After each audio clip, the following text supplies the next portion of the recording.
You're listening to the ESO Network, your station for all things geek. Howdy! Welcome to episode 255 of the Rusted Robot Podcast for Sunday, August the 11th of 2019. X-Ray Delta 1, this is Mission Control. Roger, you're 1930. Just what do you think you're doing, Dave? All I'm offering is the truth, nothing more. All right, I'll take a shot at it. What the hell, it works on Star Trek. There's a fleet of Star Destroyers coming out of hyperspace in Sector 4. Ship, abandoned ship, all personnel proceed to escape pods. Close at the surface. Come quietly or there will be trouble. I am the law. Put down your weapon. You have 20 seconds to comply. And I show you how deep the rabbit hole goes. And now we take a quantum leap forward. Hey Josh! How's it going? Not bad. How are you, Shawn? I'm alright. You look confused. I was trying to do something with the 255 because it's the highest number you'll see on most computer games because it's usually 256 is the rollover number. No, the bits. Yeah. Right. But I couldn't think of something fast enough to figure it out. You can't drive 255? There's that, and I was trying to figure something, but it didn't work out, and now we're just wasting intro time. It's all good. It's all fun. You haven't been here in 2 weeks. 2 weeks. How you doing? Pretty good. Pretty good. Last week you went camping. I did. I went camping for my birthday weekend. Right, it was your birthday weekend. Yeah, and had lots of fun. First time my son went camping, only the second time my daughter's gone camping because she went with Girl Guides earlier this year. They enjoyed it? Yeah. Wife enjoyed it? Yeah, wife enjoyed it. Went with our friends, friend of the show, Sarah and Shane. Oh, yes. Yes, they used to live in your back house. Yep. And now they're engaged, and they moved across town. Well, not that far. It's only a few blocks. Well, I have no idea where they are. They're just down that way on Greg, I think it is. Okay. Yeah. Nice. Nice. Yeah. So, good time had by all? Yep. Got into the newspaper. You did? Yeah. I don't read the newspaper. What happened? The reporter came through talking about the long weekend, and she wanted pictures. And, Boy, you rode at the camp? yeah. Oh. And I guess she thought my family looked cute, so there was me, Katie, the kids, and Ruth in the newspaper. Nice. Did you get a copy of it? Do you frame it? Our friend owns a convenience store. Yeah. And he got all the leftover copies for the day and brought them to Katie. So she's got like 10 copies. Hey, there you go. You should frame one and put it on your wall. Because that's pretty neat. We've been in the newspaper a fair amount. Particularly Katie. Really? Katie's been in like 16 times since I've known her. Wow. Yeah. That's a lot. Yeah. Just for random reasons. Yeah, she's participated in the Kickathon for the Total Martial Arts Center. Oh, yes. Which was a Fundraiser? fundraiser where you had to kick a lot. Like discontinuously?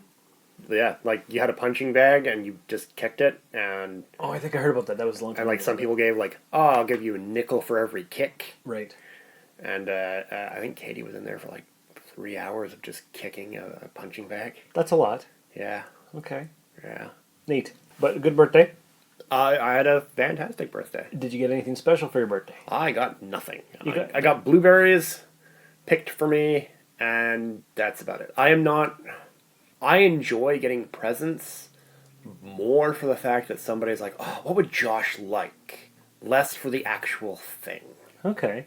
You give me a present that you think I'll like, that's what I like, is that you got me the present, not the present itself. Well, like, yeah. I'm not saying I wouldn't like the present. Yeah.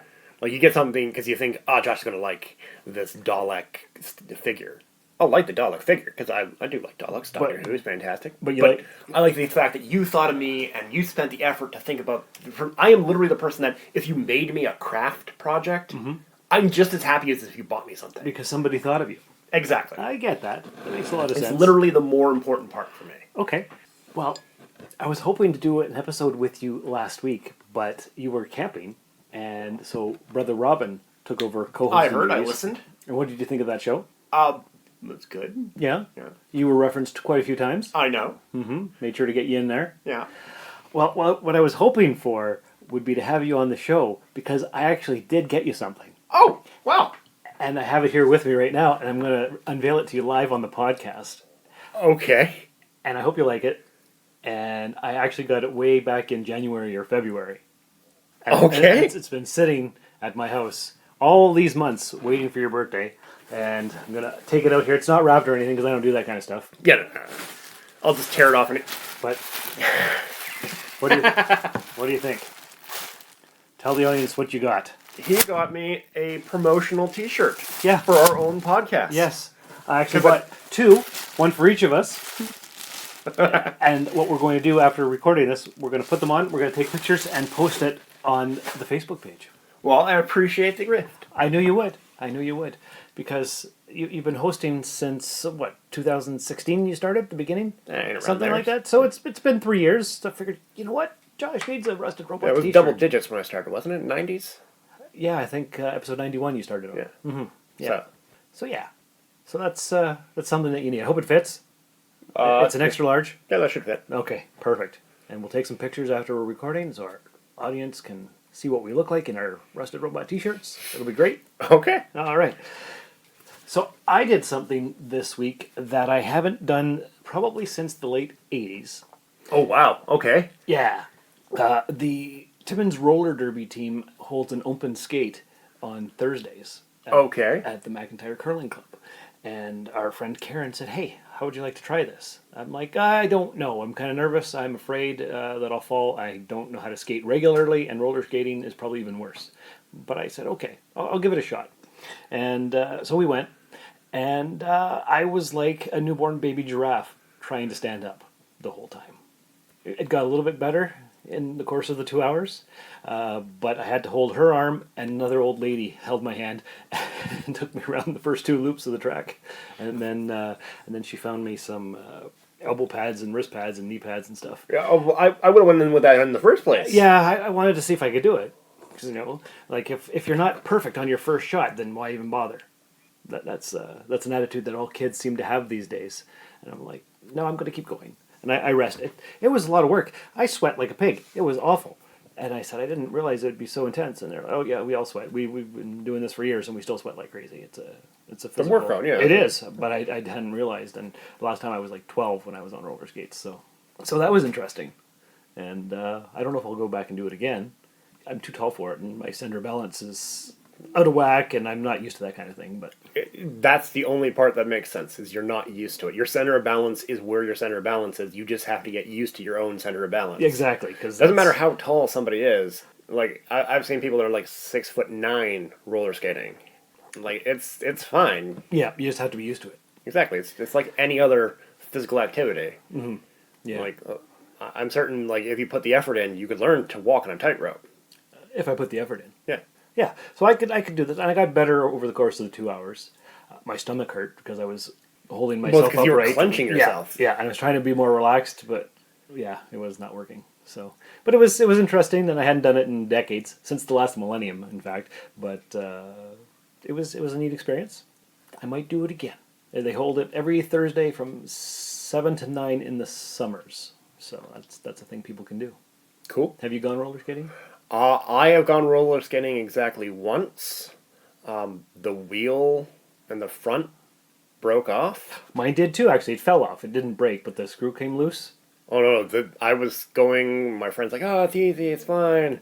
Here, we'll put you down this light hill. You just have to stay upright. It's fine. Oh. And then the front wheel just broke, and I went... Ouch. Down the hill. And you never went again. Well, that was the only pair of skates that they had that would fit me, and I was like, well, I sucked at this, and so, yeah, I got other things that I like doing, so I'll go do those instead. Good idea. I can see the appeal. Yeah. I know other people who roller skate or rollerblade, and yeah, it's like, oh, cool, makes sense. Be good exercise. Yeah. Mm-hmm. Well, I even think it's better than skateboarding. I don't know. Of the two, mm-hmm. I regret not learning how to roller skate / skate in general over not skateboarding. Yeah. That's the one that I regret more. Yeah, I'd rather know how to skate than skateboard for sure. But anyway, that was my interesting week. Other than that, I watched a lot of different movies. I picked up a new set of dingle balls for my car. Okay. Because the ones I have in the car right now were my dad's from the early 70s when he was a teenager. And they're starting to fall off, and they're pretty threadbare for about almost 50 years old. So I was like, I'm going to go to Fabricland and get some new ones. So I did. I haven't put them in yet, but I just got them the other day. So Cool. retro. They look very hippie-ish. Well, there you go. Yeah. Because who doesn't want... What colors? They're like a blue and a yellow and a black, and they're multicolored. Cool. Very hippie-ish. There you go. Yeah, so that's fun. Other than that, didn't watch... oh, yeah. You said about Another Life there with Katie Sackhoff. You said give it a go, and I talked about that last episode.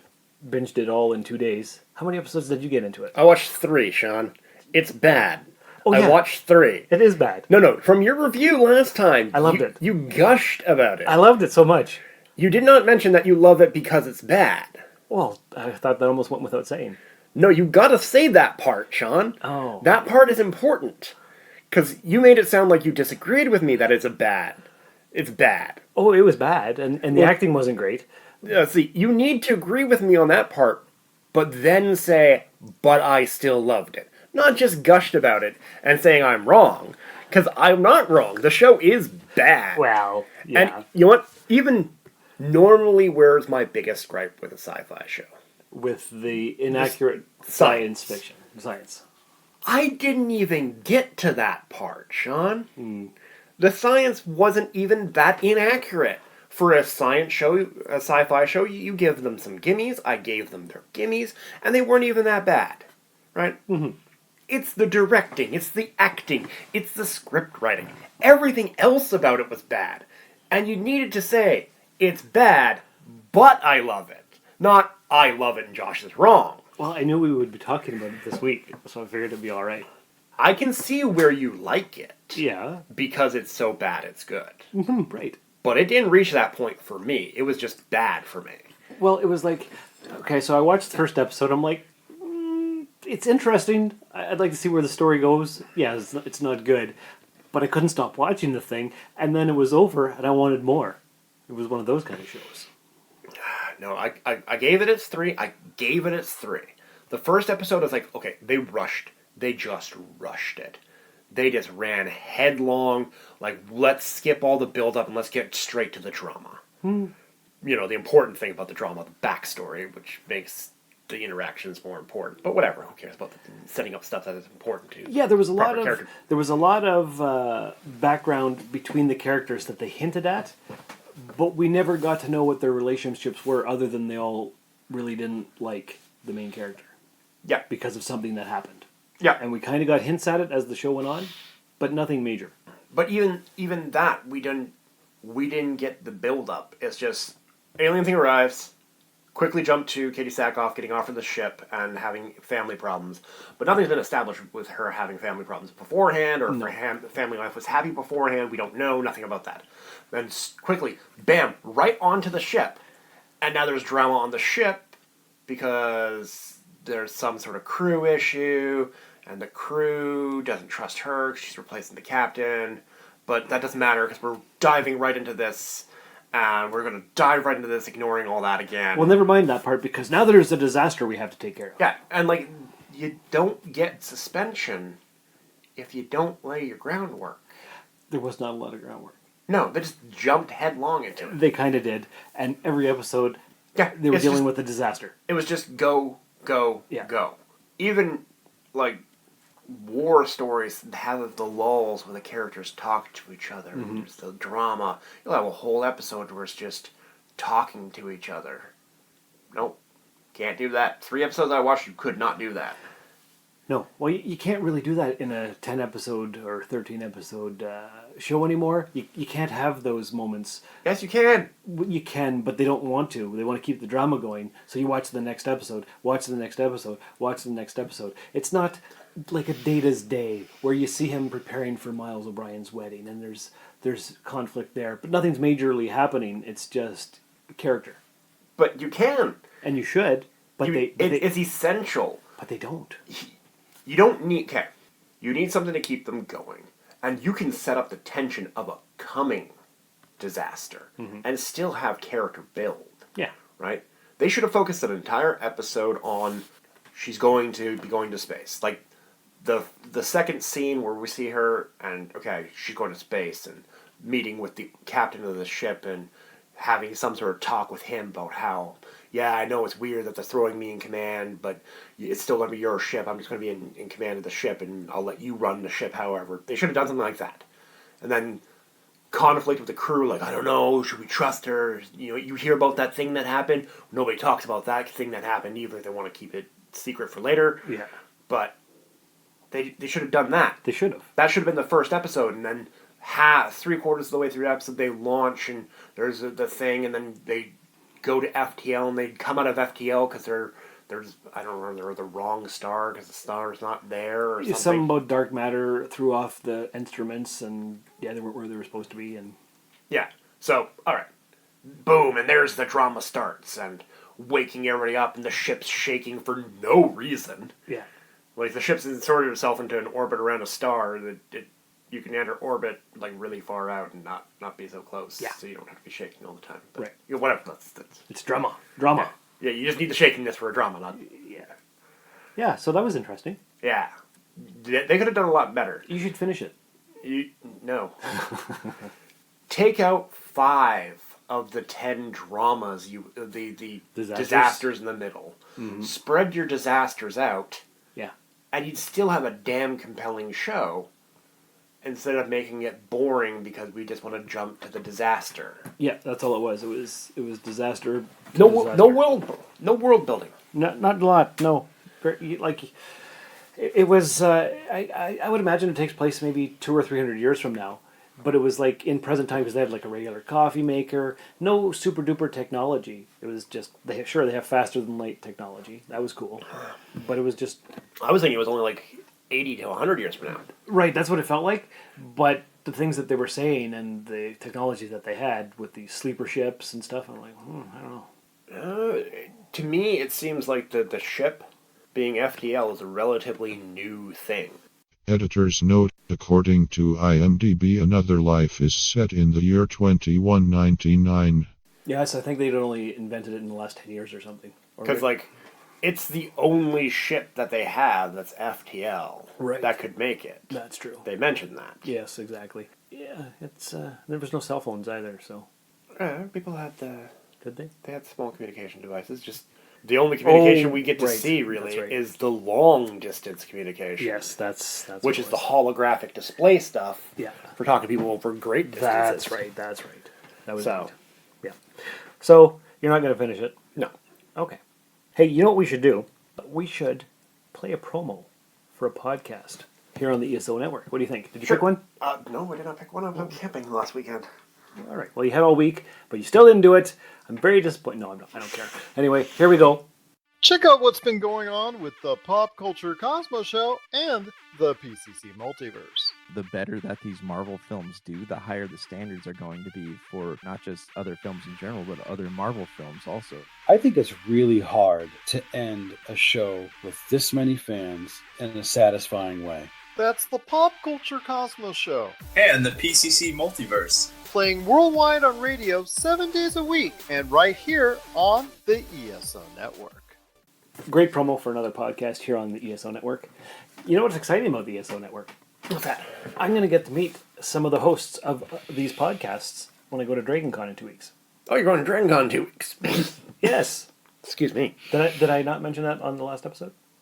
You might have, but I might have... Like, again, I had trouble hearing it because I was working. Right, true. Yes. So, last weekend, I woke up in the middle of the night, couldn't sleep, and I was like, I don't know why I can't sleep. And I was thinking, what am I going to do with my week off in August? I don't know where I'm going to go. And then at 3:30 in the morning, I checked the dates of DragonCon, and sure enough, I'm off that week. I'm like, I'm going to go to friggin' Georgia and go to DragonCon. And then in the morning, I texted Mike, and I'm like, how does this all work? So he told me, and he's going to let me stay with him.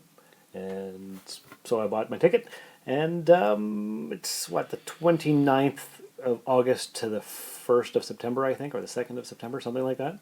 So it goes Thursday to Monday. So I'm just going to ask a weird question here, Shawn. Yeah. You booked a week off in August? Yeah. But you didn't know what you were going to do with your week off in August? Because you have to pick in February, March, your weeks. So I like to pick them about 3 to 4 months apart because I have 4 weeks off. Sure, that makes perfect sense when you're choosing your vacation. Mm-hmm. But you didn't have a plan for your vacation? No plan. I had the plan for the first week, which was the brothers' road trip back in May. Yeah. And then the other weeks I just picked at random, just so I had weeks. Oh, okay. Yeah. Sure. All right. Because it goes by seniority, right? And so you pick your first week, and then you're pretty much left to whatever is left over for your next ones. That's why I picked the last week of August, because it was the furthest from May. And I'm going to go to Dragon Con, Atlanta, Georgia. It's going to be hot. There's going to be 80,000 people. William Shatner's going to be there Sunday, Monday, but I have to leave Sunday morning because it's a 21-hour ride back from Georgia to here in Timmins. You're driving? Yeah, because I'm going to be in Mattawa, just outside of North Bay, for Frank's wedding the weekend before. So then I'm already 5 hours closer to Georgia, so I'm just going to keep going. Let me tell you about this great little thing. It was invented by the Wright brothers. Uh-huh. It's called an aeroplane. Oh, what's that? It can get you there a lot faster. Yeah. And a lot cheaper than the gas for your car all the way there. Time and money, man, they're the same thing. It's a road trip. It'll be exciting. Yeah, but then you could leave later. Mm-hmm. True. And maybe get Shatner to sign something for you. Yeah, but that's like $180 for just a signature. How much is your time worth? I don't know. I haven't calculated. Okay. Then calculate how much the gas is going to cost you. How many kilometers to a tank do you get? Right? Figure that out. Mm-hmm. Then now figure out how far that is. How many tanks is that? How much does that cost you? Right. Now figure that against your cost. Now you're probably going to have to sleep somewhere in there. Probably. Which means you're going to have a hotel in the middle. Yeah. Of some kind. That's going to cost you a couple $100 right there. Well, it could be. That's most of the cost of the flight right there. Well, maybe, eh? Yeah. Yeah. So that right there is going to calculate that cost. Now, if it's less than the flight plus a signature, wouldn't it be better to get the flight plus the signature? Because it's less stress on you, more time hanging out with your friends, and you get something signed by Shatner. True enough. Do the math. Yeah. It's probably better to take the flight and get the signature. Maybe so. And plus, you'll have the signature. Right. Which you can sell for $12 later online. Exactly. And recoup some of your costs. Right. Yeah. It'll be an adventure either Even way. if you don't get the signature, it's probably best if you get the flight. Check what the cost of the flight too. I'll have to do that. Also, you don't really want to be driving all the way across the United States. Well, no, it's straight down almost. It's still across the entire United States. Georgia's near the southern tip. No. Yeah. It's right above Florida. Is it? Yeah. Well, let me take a look here at the map again. You've covered most of the United States by this point. North-south, not east-west, obviously, with a east-west is the larger direction, but you've gone north-south most of the way. And if I remember correctly, I don't look at the American map that often, Atlanta's towards the south of the state. Well, yeah, because... Hey, this is Stephen Amell, and you're listening to the Rusted Robot Podcast. I'm hanging with Shawn and Josh. Right now, they're telling me all about podcasts and general geekery and fun times in Northern Ontario, so keep listening. Yeah, see? Oh no, it's okay. It's towards the north of the state. So you only have that much distance. You're about 3/4 of the way across the country at that point. Well, I guess that's quite a ways. Yeah. All right. And again, look, Florida, Georgia. Told you. It's right above Florida. All right. Well, I didn't really look at the maps, but... Yeah. How far is that? You got your map thing open right now. It should tell you the total distance. Let's see. It says 2,200 kilometers. But I'll already be 500 closer when I'm in Mattawa. Okay, so that's 1,700 kilometers. Yeah. That's a lot. Assuming you're driving above the speed limit, you're doing 100 kilometers an hour. That's 17 hours of continuous driving. But think about the road sites that I could see. Yes, but every road site increases the time on the road, which increases your overall cost. 17 hours already means one stop overnight. And then you got to drive the 5 hours back, because it's not the going down, it's coming back. 5 hours back to get to Timmins. Yeah, true enough. So that's your return trip, Shawn. Well... It is going to be cheaper to take a flight. It just might be. Yeah. Well, anyway, the fact is, I'm going to Dragon Con. I'm going to get to meet Mike and the crew. Cool. Send my regards. I will. Jarman from a Play on Nerds podcast said, well, he wasn't going to go, but because I'm going to go, he's going to go too, and I'll get to meet Jarman from a Play on Nerds. Cool. So that's awesome. Yeah. He lives in Florida somewhere. Great voice actor. Mm-hmm. JarmanVoices.com, I believe, is his website. He's going to be on Soulforge in the next 2 weeks, I believe. Cool. So that's pretty neat. It's adventure time, Josh. No, I got no. Look, I'm not complaining about your vacation. I got a problem with your planning skills, Shawn. Oh, I don't have any of those. I just do things. Do I really look like a guy with a plan? You know what I am? I'm a dog chasing cars. Which is fine. Deciding I'm going to go on a random vacation is cool. But once you decide, you got to go, how do I optimize my fun? Right. It's all about fun optimization. Yeah, because then you have the most fun possible for your vacation. That's true. I'll have to think about this a little bit further. I have 2 weeks left. Yeah. Take a look. Take a look at the cost of flights. Mm-hmm. Figure out how long it would take and how much it costs. Right. You're probably looking at like $600. That's going to be less than gas, I guarantee you. Probably. What do you get for mileage on your car? Not bad. It's a Mazda 3 with Sky Active technology from 2012, but it's pretty good on the highway. Okay, what's your average distance per tank? Let's see. When I drive to the Sioux, which is let me think here. It's about say a 5.5 hour drive. It's just over half a tank of gas. That's not bad. No, that's pretty good actually. That's what I'm thinking. So that would be 2 tanks of gas just there, not including time. But that's under our road system. So it says Air Canada is a 5 hour and 17-minute flight for $5.76. There you go. Yeah, I don't know if that's return or not, but flights to Atlanta. Yeah, well, maybe a return trip actually. So yeah, it might be worth looking into a little bit further. You're right. And again, you gotta hit a hotel in the middle. Yeah. Cheap motel. $50. Yeah, but cheap motel. Well, I don't care. It's just a sleep place. Yeah. As long as I don't get murdered, I'm okay. That is a non-zero number. Yes, true enough. Yeah. So anyway, that's the plan. Robert J. Sawyer's going to be there. Paul McGillian's going to be there. George Takei is going to be there. All kinds of people. So many people. Have you bought your medical insurance yet? No. Buy your medical insurance, Shawn. Right. Yes. In case I get sick or broken. Break an arm, that'll cost you $50,000 in some areas. Pocket change, I'll find that in the cushions of my couch at my mansion. Yeah.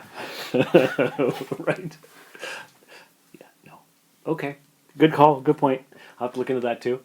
I was looking for trailers to talk about this week. Not much. There are none. It's kind of sad. Kind of bereft of trailers. We've had a really good year so far, so we a lull of a week is fine. Yeah, it's okay. And maybe something really good's on the horizon. You never know. Rambo Last Blood's coming out in September. Yeah, I know. Oh, you said really good. Yeah. Right. Watched a lot of random movies this week. Did you? What did you watch? Well, the first one I watched was It. Have you seen it? Have I seen it? Have you seen it? It. I've not seen it. No? Okay. I wasn't going to because I don't really do horror, scary movie kind of things, but I watched it anyway. It was pretty good. It gave me some jump scares, actually. I'm like, oh my. Yeah. Neat. I don't really watch horror movies, so I don't know what to compare it to. And I saw the TV series one back in the 80s or early 90s, whatever it was. I can't remember that. I know it had John Ritter in it. But it was a pleasant diversion, and it was scary enough. And yeah, I enjoyed it. Well, number 2 is coming soon, isn't it? I think it comes out this fall. Yeah. I believe. I don't think I'd go see it in the theater, but... You're not going to go see it in the theater? I don't think I'm going to go see it in the theater. Okay. No. On Netflix, I watched something called Anna and the Apocalypse. Oh, yeah, I've seen the little square for that. I haven't watched it. It's a British zombie musical. Okay, now that's interesting. Okay. I watched it, and I was like, I don't really care for the singing. It's pretty crappy, but it was hilarious, and I couldn't stop watching the thing. I was like, because I don't do musicals. I'd rather watch a horror film than a musical. But I'm not a fan of musicals either, but sometimes when you get something poking fun at the genre, it's fine to watch. It was a lot of fun, actually. Okay. Yeah, so I would definitely recommend, if you're looking for something mindless and stupid but funny at the same time, Anna and the Apocalypse. Okay. I watched Repli-Kate. Have you heard of that one? Is that the one that's Repli-Kate, K-A-T-E? Yeah. Okay, yeah, I've heard of it. Okay, it's got Eugene Levy in it. what it is, it's some lab students, and they're trying to create a cloning device, and they have hamsters that they're cloning, and it works. But if they're not socialized properly, they go crazy and explode, and different things happen. So there's this hot girl named Kate, and she's a reporter, and she accidentally cuts herself, and her blood gets on the slide that you put into the machine to make the clone. And so then you've got this cloned Kate, and so there's two Kates running around, and the main guy is trying to prevent them from seeing each other, but they're trying to make the cloned Kate educated and more like a man, so that she's the perfect woman, because all guys want to date a woman who's more like a man, burping and watching sports and playing video games and stuff. But it turns out she's an uncontrollable freak, and it's hilarious. So one of those kind of in the vein of Weird Science, but not quite. It sounds like a bad Weird Science. It was a very bad Weird Science. Okay. It was ridiculous, but it was funny at the same time. So would I recommend it? Same thing with Anna and the Apocalypse, kind of the same vein. Just kind of, I got an hour and a half to kill, and it's mildly amusing, so why not? And then I watched Robot and Frank. Have you heard of that? No. It's really, really good. It takes place in the near future. Frank Langella is in it. He's the main guy.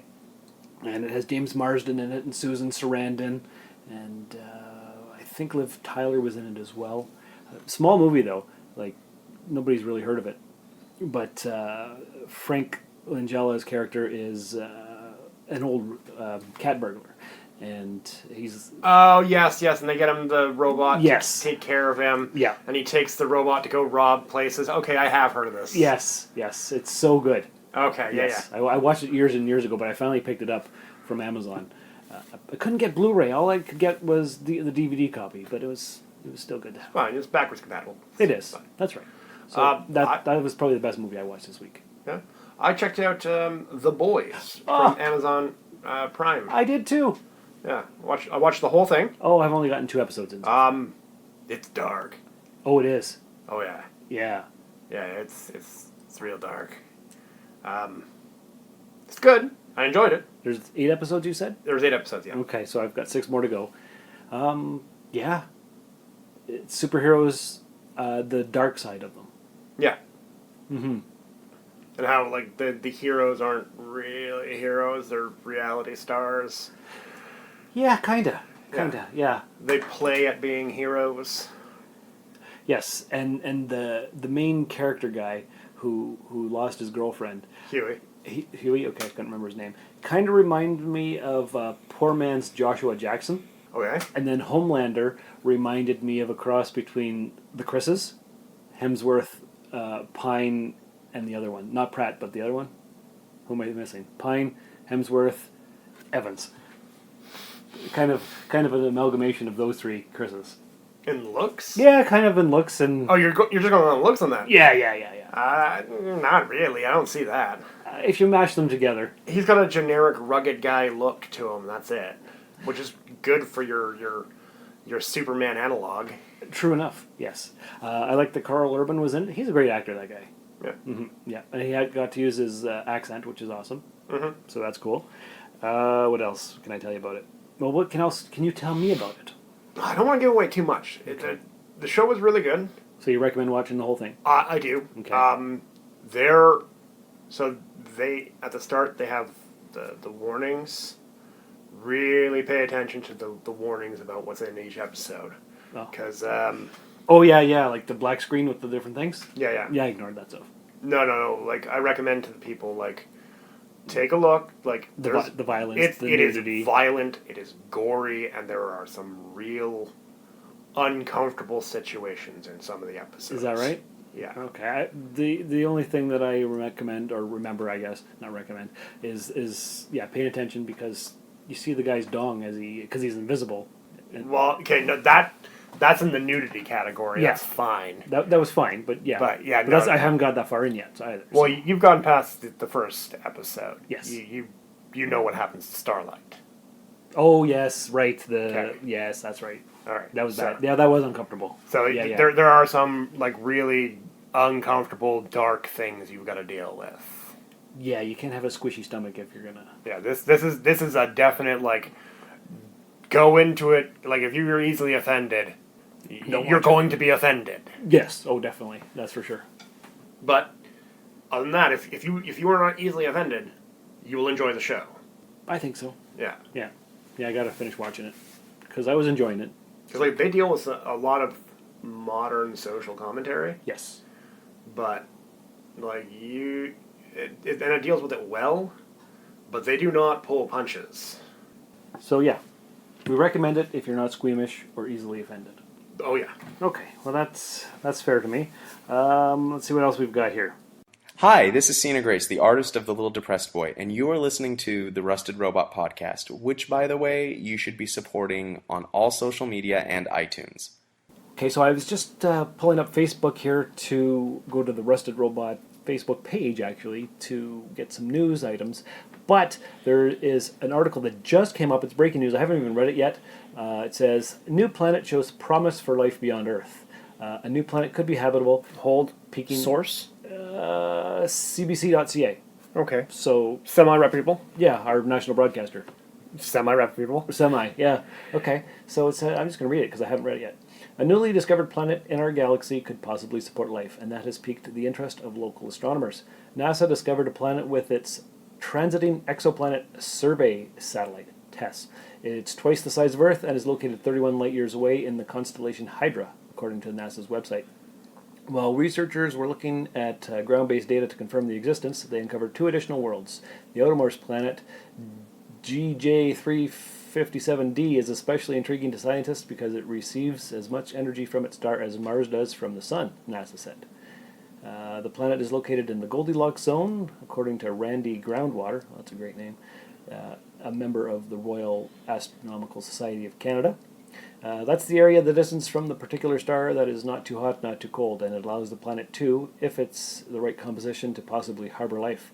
And that's the ultimate question that astronomers are after. They want to know if there is life beyond the Earth. Now that a NASA satellite has discovered a planet, believed to be habitable, Groundwater says we are one step closer to answering the ultimate question if humans are truly alone in the universe. That's a question that's been asked for ages, and now we're on the brink of having the technology necessary, said Groundwater.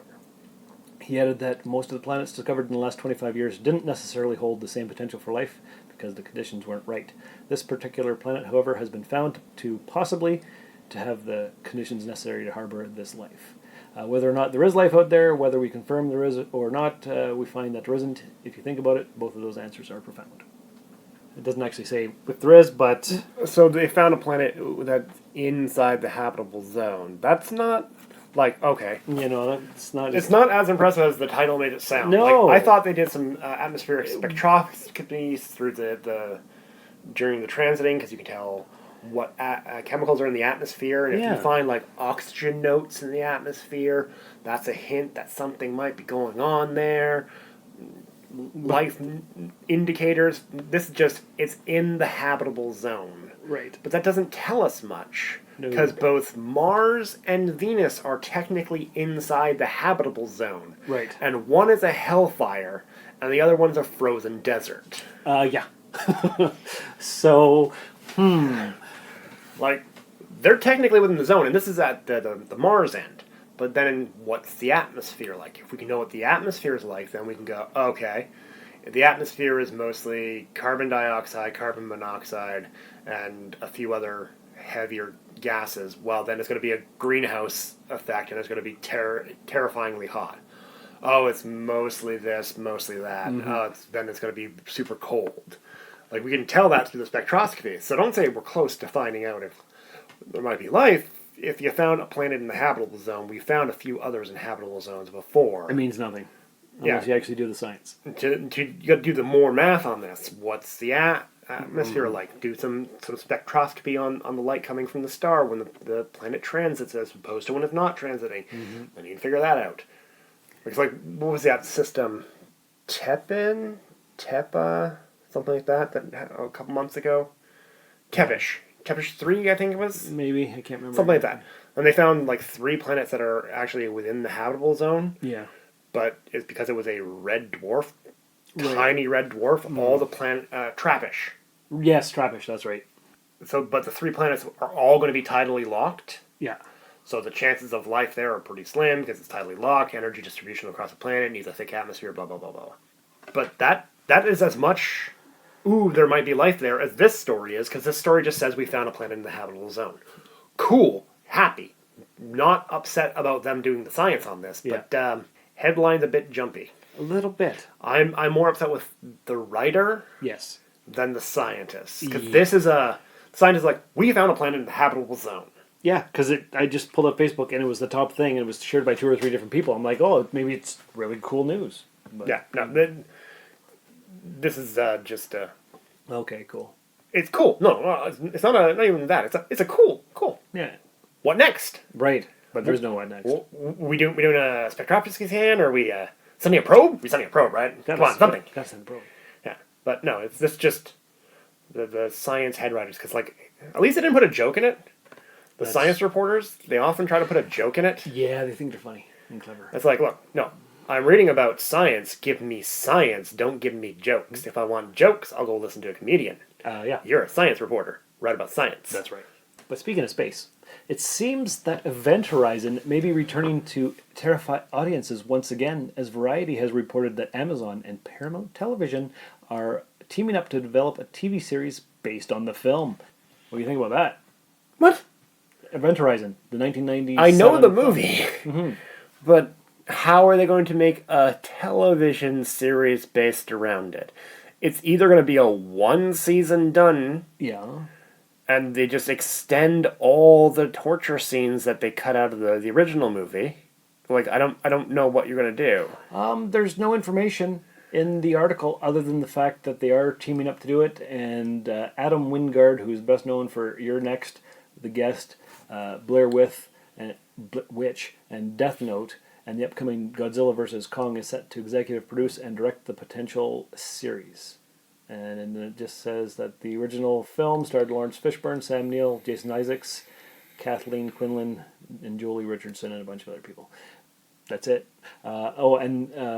Also, that's not the only horror series Amazon is set to produce. They've also got something from Nick Frost and Simon Pegg as paranormal investigators.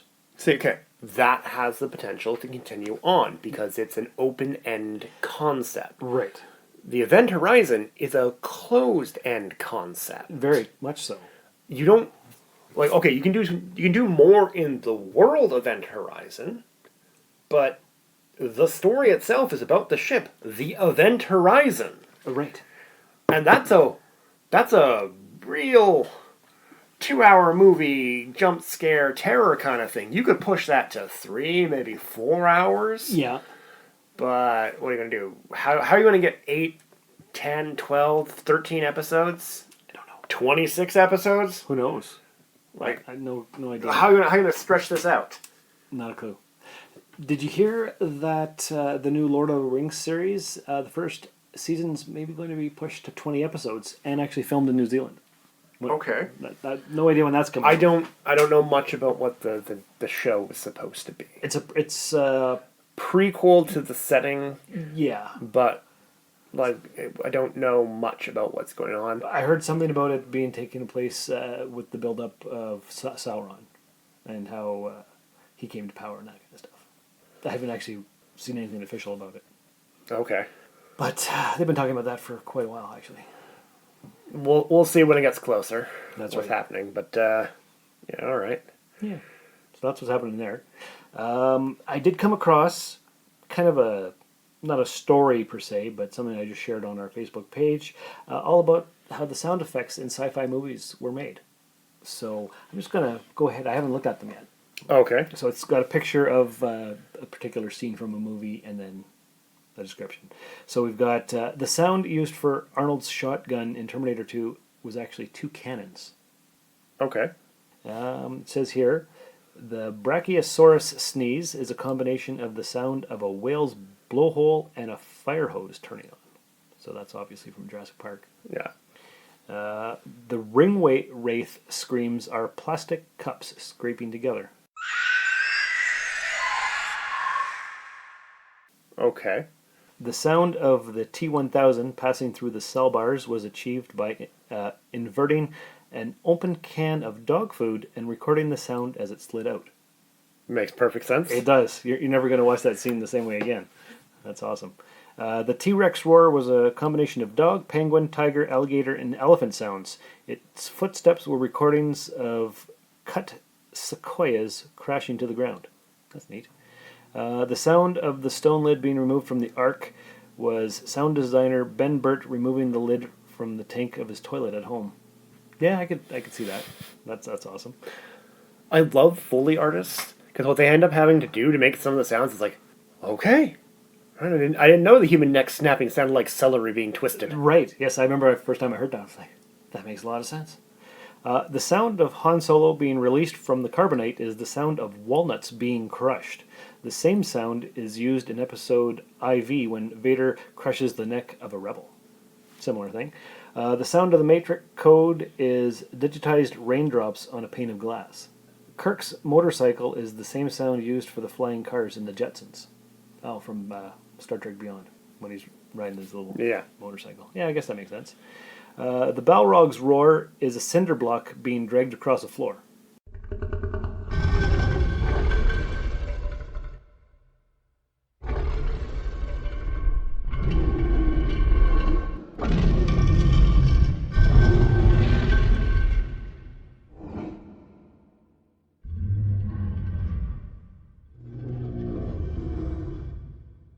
Okay.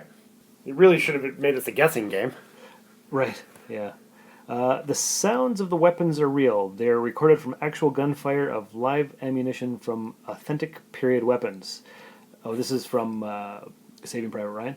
Okay, yeah. Foley artist Jenna Vance actually dislocated 3 ribs while lugging heavy gear and military boots for a scene's sound effects.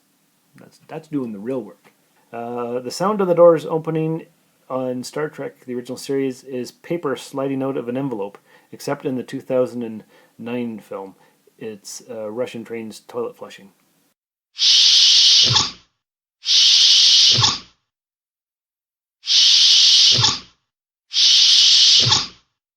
Yeah, the Russian train. Why change the sound?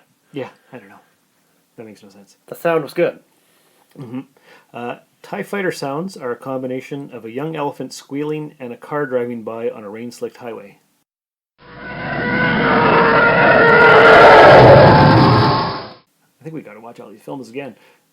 I can clearly hear some of these sounds in my head. Yeah, oh, totally. Yeah, because they're so iconic. Yeah. Yeah.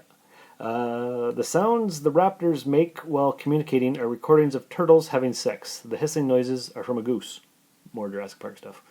The screech of the newborn alien was made by animal impersonator Percy Edwards. He was specifically... Right? He has the job of animal impersonator? Apparently.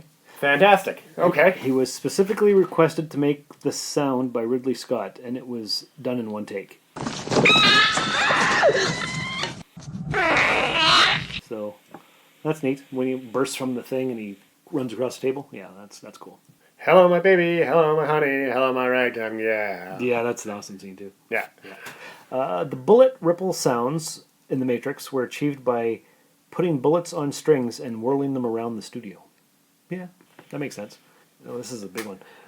Sound designer Ben Burt was displeased with the sounds him and his team were getting for the boulder rolling scene in Indiana Jones, since actual boulders rolling downhill weren't doing the trick. Later that day, Burt and the sound crew were driving down a gravel embankment in a Honda Civic, and Burt realized it was the perfect sound. He held a microphone out the window near the rear tire to record it.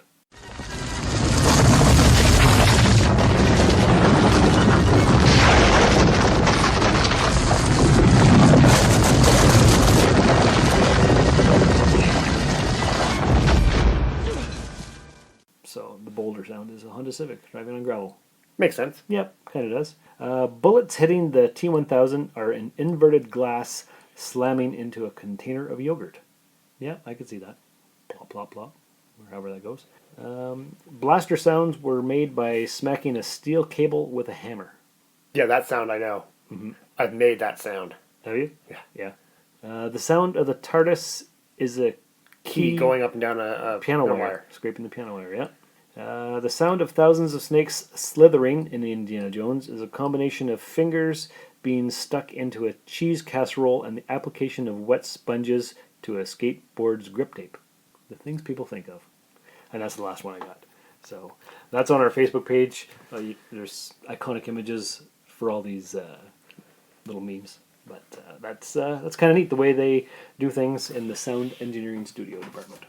What I always thought was a great sound. I don't know if you've ever done this.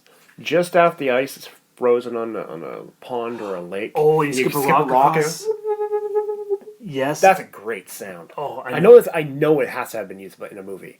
But everybody I talk to, they're like, "Oh yeah, I remember that sound. That's super." I only discovered that like 4, 5, 6 years ago. Really? Yeah. Oh, when I was a kid, there was a place up the train tracks. You go up the train tracks, and there's a bridge, and there's a big open area, but it's surrounded on the outside by tall, dense trees. Okay. So you get a great echo there. Oh, that would be amazing. It's a fantastic echo. So you chuck the rock and woo, and the way it echoes, it's fantastic. There's all kinds of videos on YouTube of people discovering that for the first time. Wait a minute. This would be a great place to skip a rock. Dude, it'll never go in. And look at that. Perfect skipping rock right there. Here we go.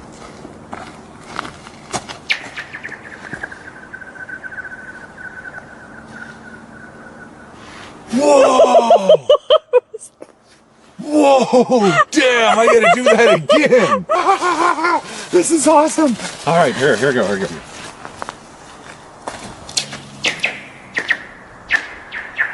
Wow.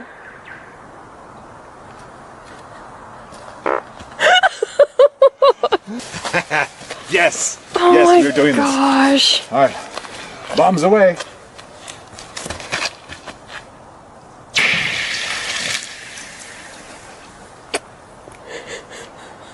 Whoa! I love this. This is awesome.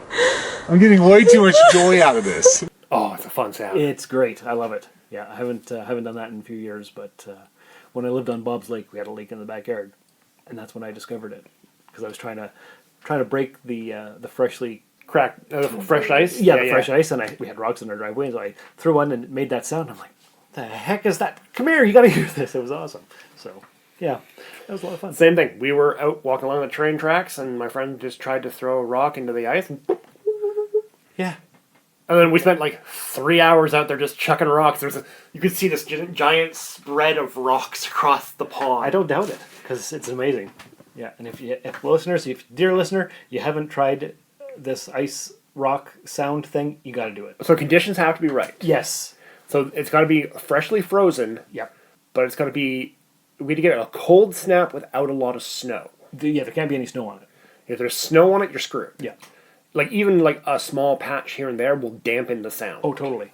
You need a perfectly smooth, needs to be relatively cold. Late fall, pretty much, before the snow hits. Yeah. And you got to have access to rocks. So if the rocks are buried underneath snow and it just froze, you're kind of screwed. Yeah, you can't do it. Ice does not work. Ice on the ice does not work. It doesn't create the same sound. No. I've tried it. Mm-hmm. Yeah, it's not quite the same. Yeah.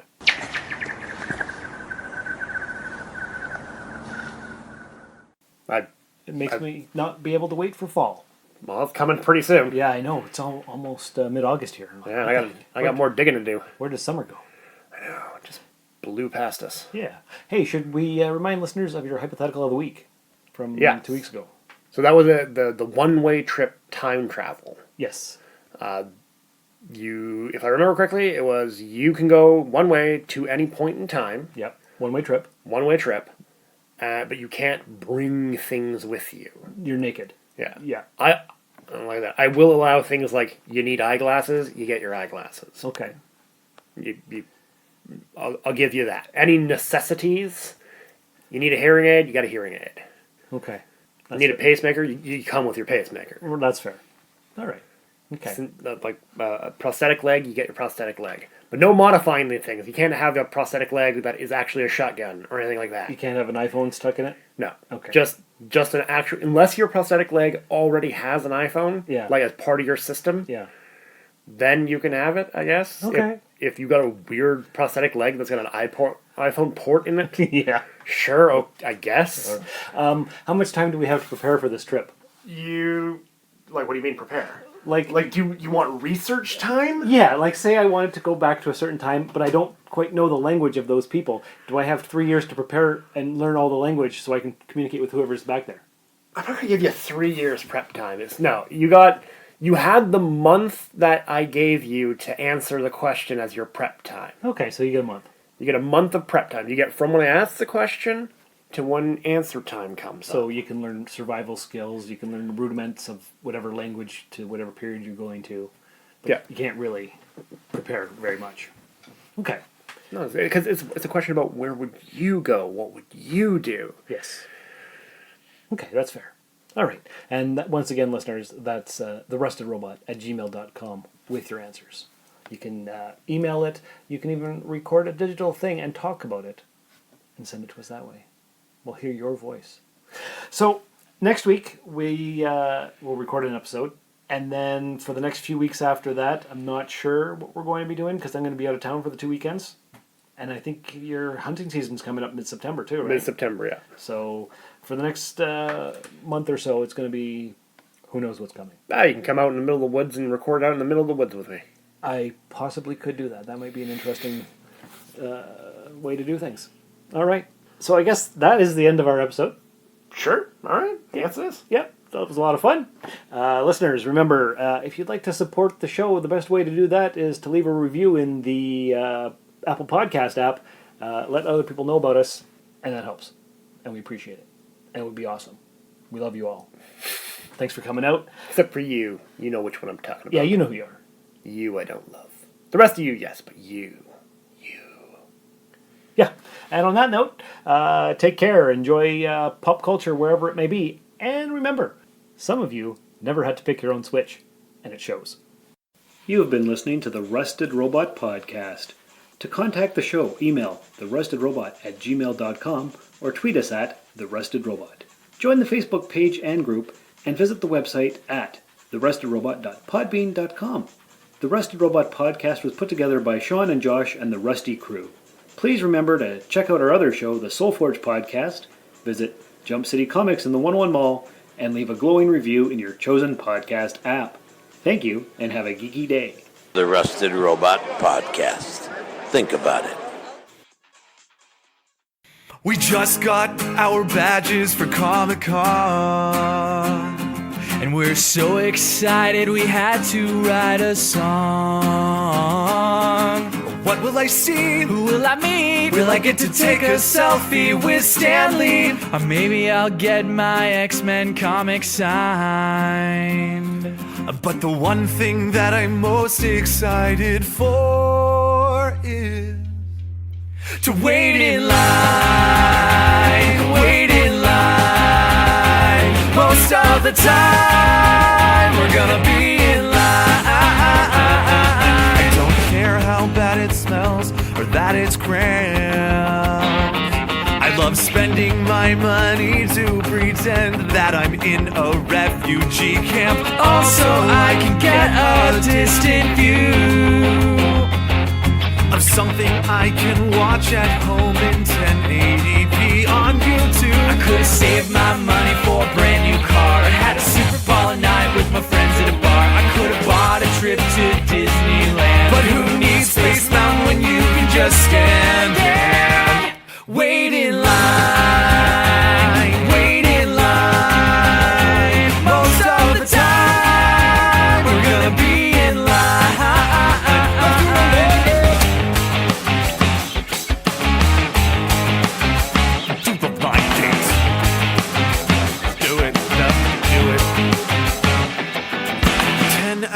We have been waiting in line, and soon that free Walking Dead shirt will be mine.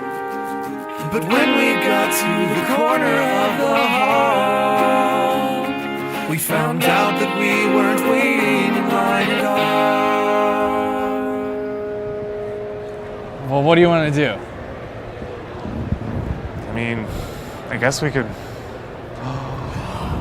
find a line, another line. Hey, look! There's a line that leads to more lines. So awesome.